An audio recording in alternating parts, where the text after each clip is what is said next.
Assalamualaikum warahmatullahi wabarakatuh. Perkenalkan, nama saya Aji Bagas Purnomo.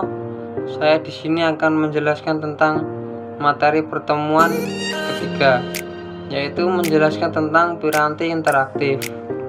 Untuk berinteraksi dengan komputer diperlukan alat-alat untuk memasukkan data atau yang disebut dengan input device dan mengeluarkan hasil olahan atau output device. Piranti input lanjutan. Pemilihan piranti input harus memiliki kontribusi positif terhadap penggunaan sistem. Secara umum, piranti input yang paling tepat akan memenuhi salah satu faktor sebagai berikut: pengguna, usia, pengguna tidak dibatasi, familiar, dan pengalaman. Piranti input atau lanjutan, misalnya tugas menggambar, membutuhkan piranti input yang dapat melakukan gerakan secara kontinu. Untuk memilih dari suatu daftar pilihan membutuhkan piranti input yang dapat melakukan gerakan secara diskret. Terus, sebagai contoh, masukkan suara berguna pada situasi di mana tidak ada permukaan untuk meletakkan keyboard, tapi tidak cocok dengan kondisi berdadau. Piranti masukkan keyboard dikelompokkan menjadi 4 bagian. 1. Tombol fungsi atau function key. 2. Tombol alphanumeric atau alphanumeric key. Tombol control key. Yang keempat, tombol numeric key. Yang ketiga, piranti penunjuk dan pengambil. 1. Mouse. Mekanis, bola yang terdapat di mouse akan menggerakkan pada sensor. Yang kedua, joystick. Gerakan kursor dikendalikan oleh gerakan tuas atau dengan tekanan pada tuas. Yang ketiga, trackball. Prinsip kejayaannya sama dengan mouse, akan tetapi berbeda dalam cara penggunaannya. Yang keempat, pointing stick. Kerjanya juga sama, hampir sama seperti mouse, dan cara penggunaannya sama dengan trackball. Yang kelima, touchpad, touchscreen itu juga sama. Selanjutnya, digital tablet atau graphic tablet, piranti pengambil data dalam bentuk sederatan koordinat yang menentukan gerakan pena pada media digitasi. Dan Link Pen, prinsip kejayaannya memantau selisih antara waktu saat elektron mulai melakukan gerakan dan pada saat lokasi tempat pena menyala.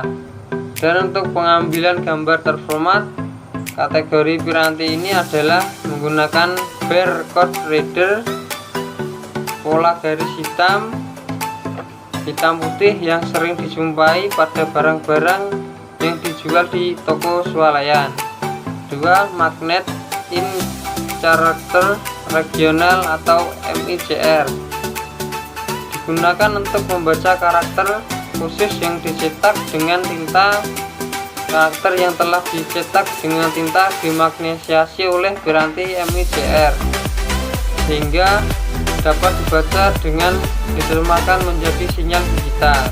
FC Optional Mark Regional atau OMR, piranti yang membaca tulisan pensil dan mengubahnya menjadi bentuk yang dapat dibaca oleh komputer dengan bantuan refleksi dengan mengenali ketebalan tulisan. Yang D, Optical Character Recognition atau yang disebut OCR, piranti yang dapat membaca teks dengan mengonfirmasikan ke dalam kode digital atau yang dapat mengubah teks menjadi suara dan merekam naskah. Dan kode QR atau QR kode adalah bentuk evolusi dari kode batang atau bar, kode dari suatu dimensi menjadi 2 dimensi. Cara melakukannya yaitu lakukan scan melalui koneksi internet dengan kamera ponsel yang pintar. Yang terakhir, pengambilan gambar tak terformat. Kategorinya yaitu A. Image scanner, yaitu piranti yang dapat mengambil masukan data gambar, foto, bahkan juga tulisan tangan, dan hasilnya itu dapat diubah menjadi isyarat digital. Yang B, kamera digital, mengubah citra optik ke suatu replika film atau elektronis menggunakan lensa untuk membuat cerita dari sebuah objek. Yang C, pembaca retina mata, yaitu berfungsi membaca retina mata dan menghasilkan identitas retina mata. Selanjutnya tentang gerakan. Yang A, headset, piranti yang dipasang kepala yang menutupi mata, yang digunakan untuk menangkap dan merekam gerakan kepala serta menayangkan berbagai macam gambar ke mata pemakai. Yang B, glove, atau yang berbentuk dengan seperti sarung tangan, yang digunakan untuk merekam jenis serta kekuatan jari dan tangan pemakai. Demikianlah presentasi dari pertemuan ketiga. Apabila ada tutur kata yang salah, mohon dimaafkan. Wassalamualaikum warahmatullahi wabarakatuh.